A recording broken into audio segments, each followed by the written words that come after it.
Olá, o estudo de hoje vamos estudar sobre o capítulo 10 de Daniel. Nesse capítulo é a vez de Daniel ter uma visão da glória de Deus, a semelhança de Ezequiel capítulo 1. Na Bíblia, a glória de Deus sempre se manifesta quando o Senhor tem algo muito importante a revelar. Nos capítulos 11 e 12, de fato, Deus revela a seu povo fatos importantes que envolverão o seu povo. Eu gostaria de fazer uma pausa para pedir a tua ajuda aqui no canal. Se inscreva, dê o seu like, ative as notificações e compartilhe esse vídeo com o maior número de pessoas possíveis. Bom, vamos orar? Altíssimo Pai Celestial, queremos pedir a unção do Teu Espírito Santo para que Ele possa abrir nossa mente para o estudo que vamos fazer hoje. Que possamos entender a Tua Palavra e compreender o assunto de hoje. É o que pedimos, em nome de Jesus. Amém. O capítulo 10 é uma espécie de introdução à quarta grande profecia do livro de Daniel, relatada nos capítulos 11 e 12. Nesses três capítulos formam uma unidade. A nova visão mencionada ocorreu no terceiro ano de Ciro, rei da Pérsia. Foi cerca do ano 535 a.C. e envolvia grande conflito. A crise devia ser muito grande, pois Daniel sentiu uma profunda tristeza. Durante 3 semanas, Daniel está outra vez de joelhos. Todos os seus problemas eram resolvidos com oração. Em todos os momentos, Daniel buscava ao Senhor. É um exemplo de fé para nós. Toda oração sincera é ouvida no céu, muito embora a resposta pareça demorar mais do que podemos compreender. Daniel orou 3 semanas antes que a resposta viesse, ainda que o anjo lhe tivesse garantido que suas palavras foram ouvidas desde o primeiro dia. Vamos ler agora Daniel, capítulo 10, e o versículo 4 e o 5. No dia 24 do primeiro mês, estando eu à borda do grande rio Tigre, levantei os olhos e olhei, e eis um homem vestido de linho, cujos ombros estavam cingidos de ouro puro de Ufaz.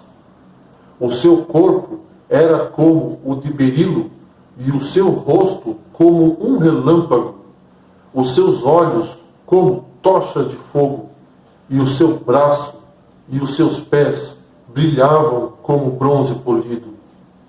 E a voz das suas palavras eram como o estrondo de muita gente.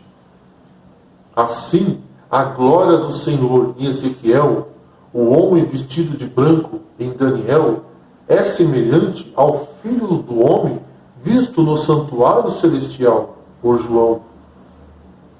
Nada mais é do que o Cristo pré-encarnado em Ezequiel e Daniel, ou o Cristo entronizado no santuário celestial, o próprio sumo sacerdote celestial, venha a Daniel em resposta ao lamento, jejum e oração.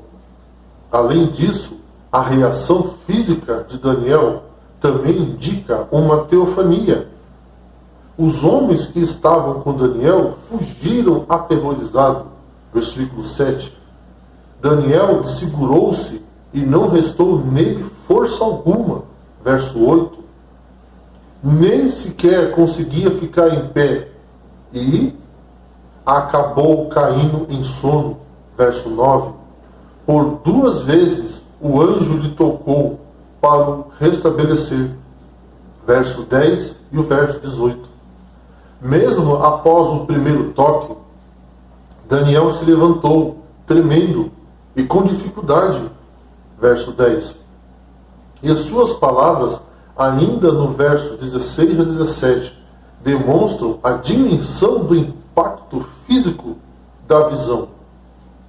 Senhor, com a visão me sobrevieram dores e não retive força alguma. Não permanece força alguma em mim, nem fôlego me resta. Em nenhuma outra visão, Daniel reage dessa forma. Isso pode indicar que é a primeira vez que Daniel se encontra pessoalmente com a divindade. No capítulo 9, não há qualquer reação física parecida com essas ao se deparar o profeta com o anjo intérprete Gabriel.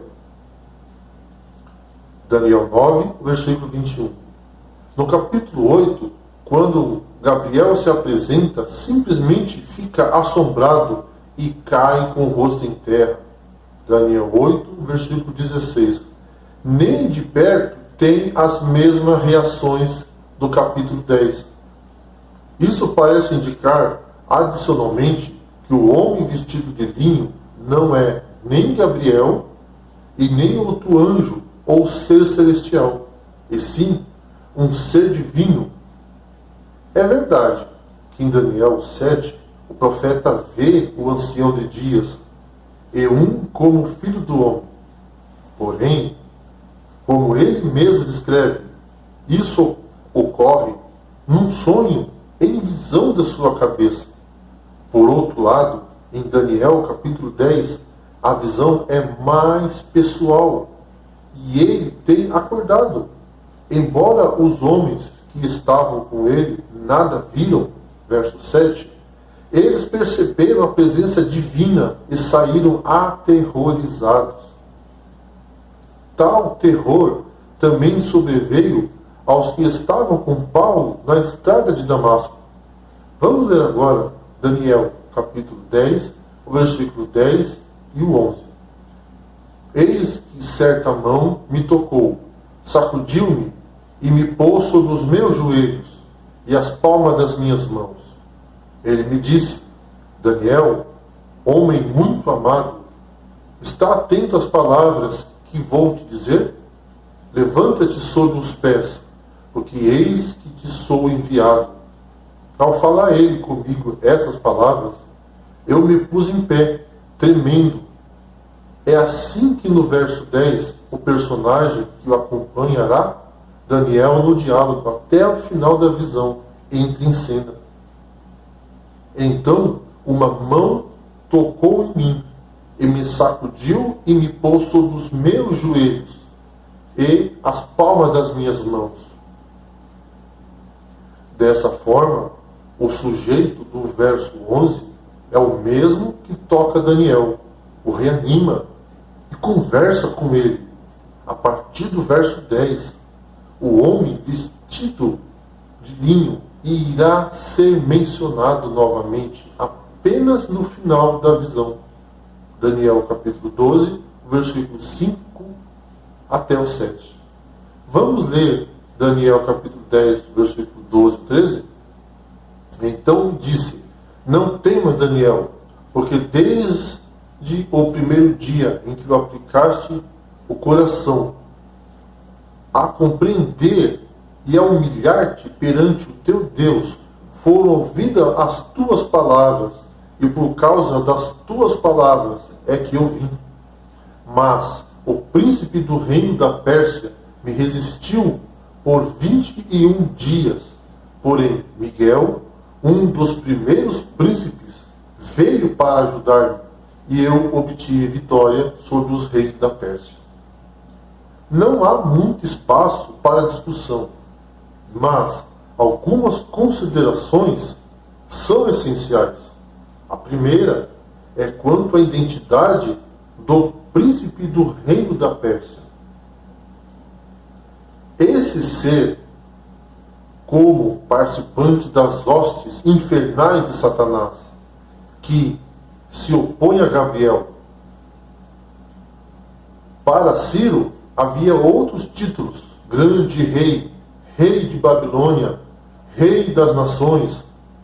Há contraponto com Miguel, nosso príncipe e grande príncipe, o defensor de teu povo. Por 3 vezes, Cristo identificou a Satanás como príncipe. João, capítulo 12, versículo 31, e o capítulo 14, versículo 30, e também o capítulo 16, versículo 11. A frequência com que a palavra príncipe é usada em Daniel, em referência a esses seres sobrenaturais. Daniel 8, 11, 25, 10, 21 e 12, 1. Os demais seres envolvidos no verso 13 são sobrenaturais, a saber, Gabriel e Miguel. Os governantes terrestres são chamados de reis no capítulo 11. Os capítulos 10 e 11 aparecem se contrabalancear da seguinte forma: enquanto no capítulo 10 o anjo delineia as batalhas dos príncipes nas regiões celestes, no capítulo 11 ele esboça a guerra dos reis na terra, que vem a ser mero reflexo da batalha invisível em que o povo de Deus está envolvido. Mas o príncipe do reino da Pérsia, Satanás, me resistiu por 21 dias.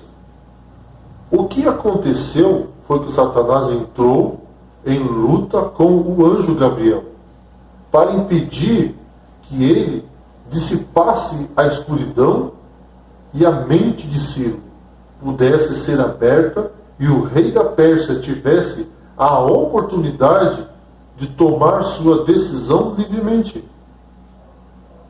Deus respeita nossa liberdade de escolha. Ele nunca manipula a vontade, nunca coage. Daniel orou e suas preces subiram até Cristo no santuário celeste. O Senhor Jesus disse a Gabriel: eu respeito a oração de Daniel e sua liberdade de escolha, mas também respeito o livre-arbítrio de Ciro. Vamos ler agora Daniel, capítulo 10, do versículo 20. E ele me disse: sabes por que eu vim até ti?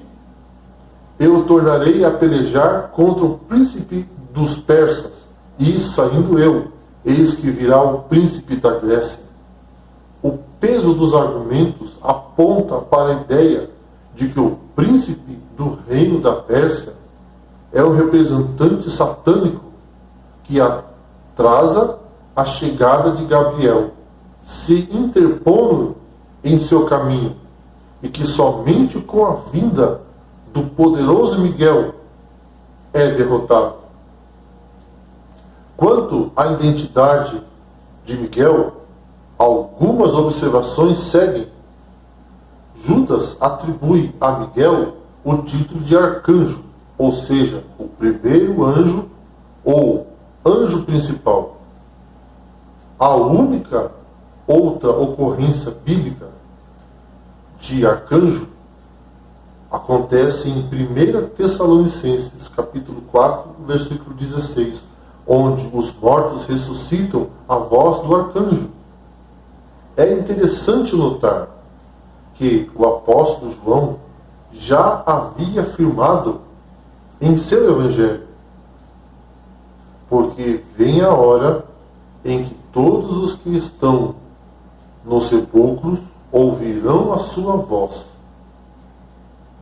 e os que fizeram o bem sairão para a ressurreição da vida, e os que fizeram o mal para a ressurreição da condenação. João, capítulo 5, e o versículo 28.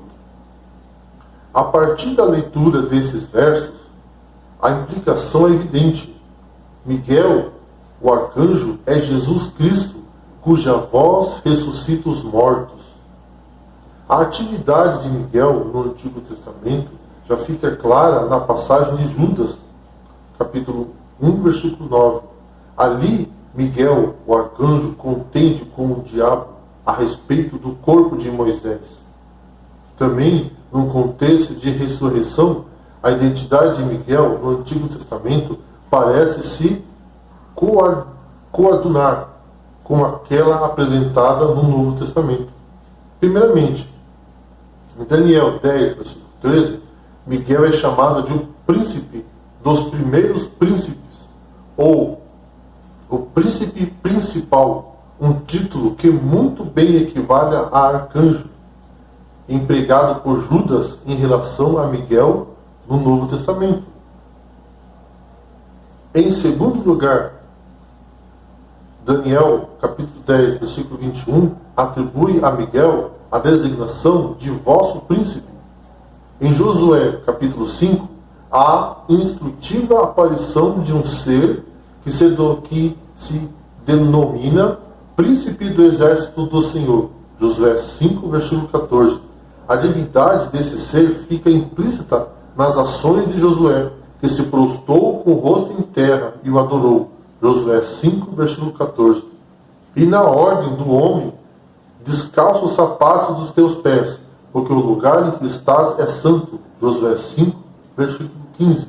A mesma ordem dada a Moisés diante da sarça ardente, quando ele se encontra com o eu sou o que sou. Êxodo capítulo 3. Parece óbvio que a natureza divina de Miguel como príncipe de Israel mais uma vez é confirmada aqui.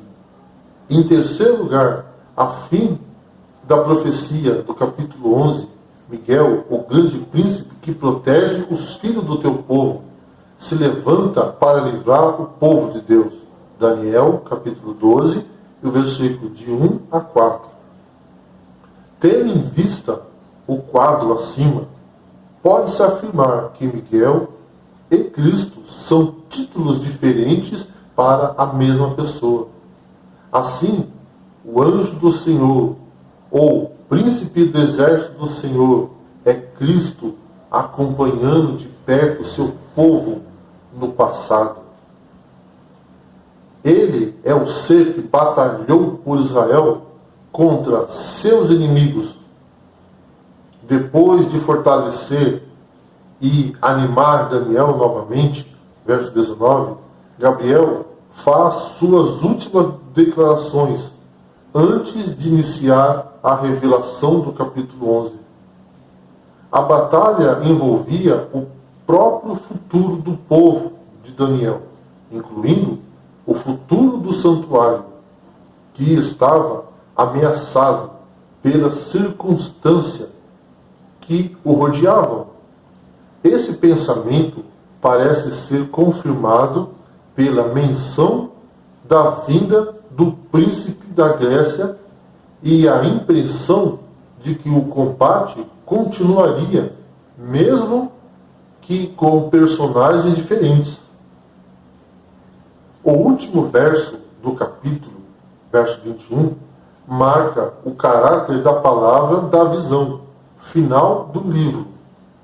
Antes de retornar o conflito, o anjo revelaria ao profeta as mais detalhadas descrições apocalípticas encontradas na Bíblia, que envolveria acontecimentos que iam dos dias do profeta até o fim do grande conflito com o erguimento de Miguel. É verdade que o capítulo 10 começa com uma visão, porém, tal visão não é a mensagem em si a ser transmitida, apenas o ponto de partida para a palavra, que será revelada ao profeta. Por isso, os capítulos 11 e 12 são singulares dentro da profecia apocalíptica. Em geral, em termos de conteúdo, sem dúvida, seguem o padrão apocalíptico. O verso 14 traz a abrangência das predições que seriam feitas pelo anjo. Nele, o anjo afirma ter vindo para fazer Daniel entender o que acontecerá a teu povo no fim dos dias, pois a visão diz respeito a dias distantes. Qualquer interpretação que não leve em conta isso estará fadada ao erro. No capítulo 12, isto será declarado com mais ênfase, quando afirma que as próprias palavras do livro estariam fechadas até o tempo do fim. Daniel 12, versículo 4 e 7. Por fim, uma interessante chave hermenêutica está na percepção de que o capítulo 10, 11 e 12 são dois lados de uma mesma moeda. Enquanto o capítulo 10 trata da guerra entre os príncipes, ao retirar o véu que separa os dois mundos, o terrestre do celestial, o capítulo 11 trata da guerra entre os reis, do erguimento e da queda de governantes terrestres, do surgimento e desaparecimento de impérios. É o aparente conflito que o profeta estava presenciando e que seu povo experimentaria até o fim dos tempos. Não era o único. Havia um conflito invisível acontecendo no céu. Não estaria alheio. Pelo contrário, o céu estava inteiramente envolvido. A guerra entre os príncipes do capítulo 10, embora invisível, era tão real quanto a guerra entre os reis no capítulo 11. Na verdade, ambas estavam totalmente interligadas. Deus ergueu o véu e mostrou a Daniel as realidades do mundo invisível. O conflito entre as forças do bem e do mal. Na Bíblia, somente em Daniel, capítulo 10, encontramos uma explicação tão completa quanto ao processo da oração. Esse processo não aconteceu só com Daniel, mas acontece até hoje, toda vez que elevamos nossas orações ao Senhor. Em cada mente existe uma guerra, em cada coração existe uma luta, e anjos bons e maus combatem a fim de conquistar a vida espiritual dos filhos de Deus. Mas, quando oramos, abre-se uma avenida para que os anjos bons desçam em maior número para trazer a luz e a verdade. Percebeu? Vamos orar. Senhor, nosso Deus, muito obrigado pelo estudo da Tua Palavra. Ajuda-nos a orar mais como Daniel fazia e a buscar mais a Ti, Senhor. Senhor, e dai-nos forças e abençoa cada pessoa que está assistindo. É o que pedimos, em nome de Jesus. Amém. Que Deus abençoe a cada um de